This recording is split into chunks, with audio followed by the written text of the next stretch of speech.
I'm still out of town, still away on the vacation, returning this weekend, so I haven't disappeared on anybody. For my subscribers, I'm putting out for my paid subscribers, every day my videos are going out.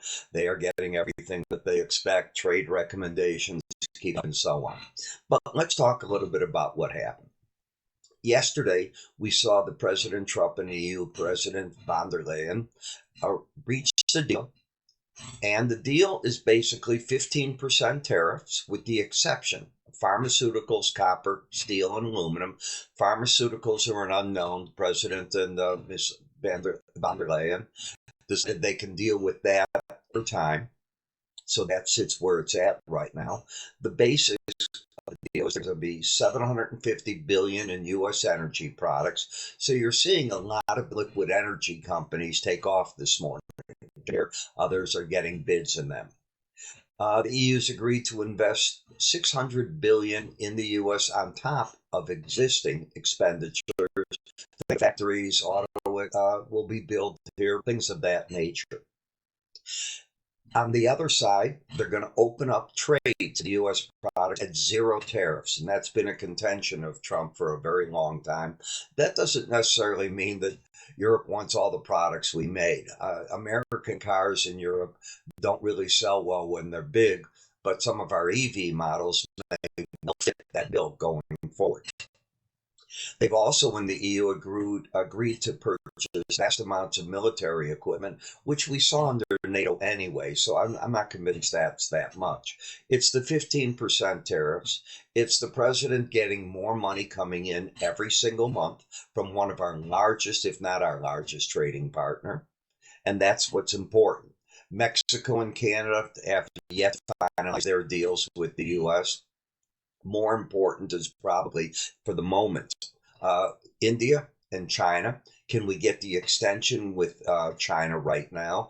Maybe another 50 days or more? I think that is exactly what's being discussed today in Stockholm. As both sides are there, there's a big win for both sides to continue to do this, not a loss. You saw that NVIDIA is also selling computers. The Dallas Federal Reserve is going to issue their monthly regional manufacturing outlook at 9:30 this morning. Remember, you have this week the FOMC meeting and the all-important jobs report. I think all eyes will be to look to see, does unemployment climb or not? That will be one of the big factors that the market tries to figure in for the September meeting. In terms of market reaction, it's muted. You're down actually in the Dow.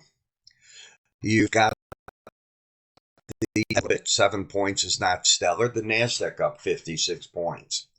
In metal markets, they're actually lower. Gold is down $6, silver is down 5 cents, and the copper is down $2.60. Then when you come to the currency, got beaten up.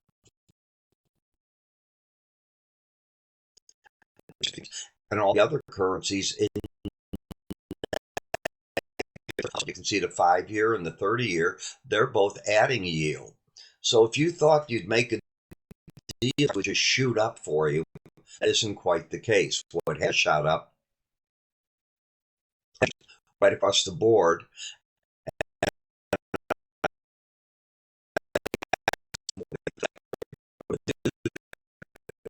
Just how this all wants to work next week.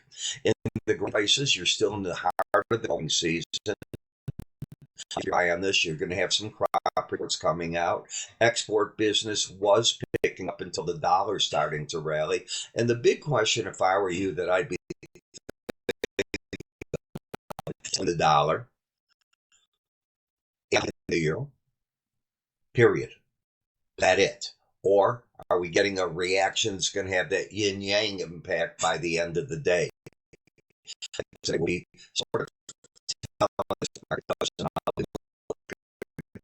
updates. And you hear me always talk about my updates. Well, you should join in.